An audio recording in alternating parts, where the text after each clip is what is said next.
Puluhan pelaku balapan liar di Jalan Metro Tanjung Bunga Makassar diamankan oleh personel gabungan TNI dan Polri yang melakukan razia Senin 27 April 2020 pagi. Balapan liar dengan menggunakan sepeda motor itu berlangsung usai sahur. Ratusan orang yang rata-rata berusia remaja berkumpul dan mulai melakukan balapan liar.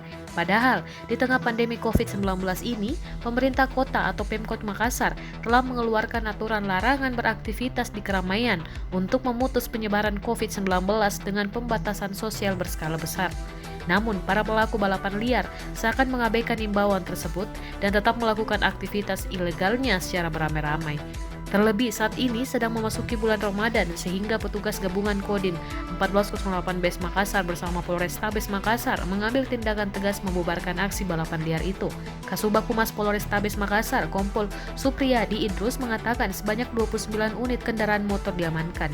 Sementara untuk para pelaku yang berjumlah 49 orang yang melakukan aksi balap liar dilakukan pembinaan dengan menasihati dan memberikan imbauan agar tidak lagi melakukan balapan liar di kawasan tersebut.